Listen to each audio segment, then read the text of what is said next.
اعوذ باللہ من الشیطان الرجیم بسم اللہ الرحمن الرحیم رب اشرح لی صدری ویسر لی امری واحلل عقدۃ من لسانی یفقہوا قولی رب زدنی علما رب زدنی علما رب زدنی علما کثیرا۔ جی دوستو، میں ہوں آپ کا دوست، آپ کا بھائی طارق ملک۔ آج ہے دن جمعۃ المبارک، تاریخ ہے جناب 3/3/2023، کتاب ہے رزم حق و باطل اور قسط کا نمبر ہے 8888۔ موضوع ہے جی تیسرا دن۔ آغاز کرتے ہیں۔ حضرت عاصم رضی اللہ تعالی عنہ گھوڑے کو ایڑ دے کر رزم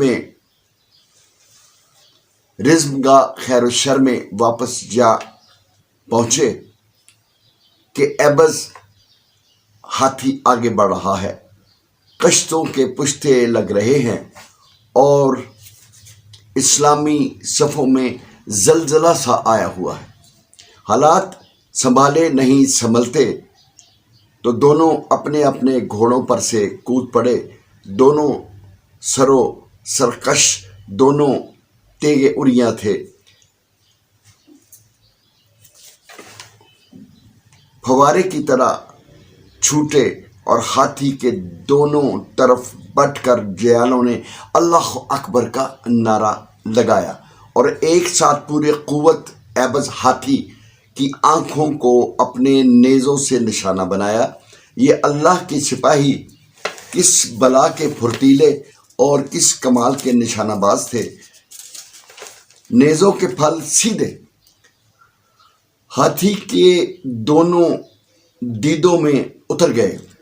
ایبز ہاتھی ایک خوفناک چنگھاڑ کے ساتھ دونوں پیر اٹھا کر ایسا الف ہوا کہ ہووج زمین پر گر کر ٹوٹ گیا۔ مہاوت دور جا گرا۔ پہاڑ جیسا ہاتھی درد کی شدت سے سونڈ ہلاتا تھا تو معلوم ہوتا تھا کہ ہوا کا جھکڑ چل رہا ہے۔ حضرت کا رضی اللہ تعالیٰ عنہ ذرا دب کر موقع کی تلاش میں تھے۔ ایک لمحہ کے لیے ایبز ہاتھی کے پیر نیچے آئے اور سونڈ زمین پر لٹکی تو مجاہد شعلے کی طرح لپکا، شرارے کی طرح تڑپا اور اچھل کر تلوار کا ایسا بھرپور ہاتھ مارا کہ ہاتھی کی سونڈ مستک سے الگ ہو کر زمین پر آ گری۔ کیا تلوار تھی اور کیا تلوار کی باڑ کہ جس نے دیکھا خیرت سے بت بن گیا۔ آنکھیں دیکھ رہی تھی پھر بھی دل ماننے کے لیے تیار نہ ہوئے تھے کہ ایسا بھی ہو سکتا ہے۔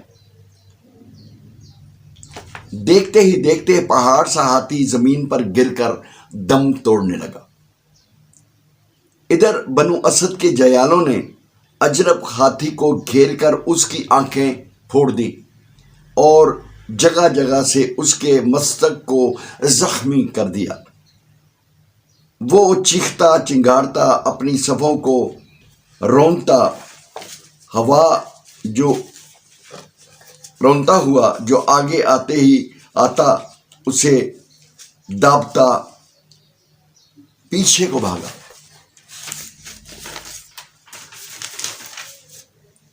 یہ کارنامہ ربیل اور حمال نے انجام دیا۔ اجرب ہاتھی بھاگا تو دوسرے کچھ ہاتھی اس کے پیچھے پیچھے بھاگے اور میدان جنگ میں ایک تہلکہ مچا کہ سب نہر میں کود پڑے۔ عمرو بن سعدی کرب کہاں کس سے کم تھے، زخموں پر زخم آئے تھے مگر جگہ جگہ، اور جسم جو ہے جگہ جگہ سے نیزوں سے چھت گیا تھا مگر تلوار ہاتھ سے نہ چھوٹی۔ من چلا جیالہ عقاب کی طرح اپنے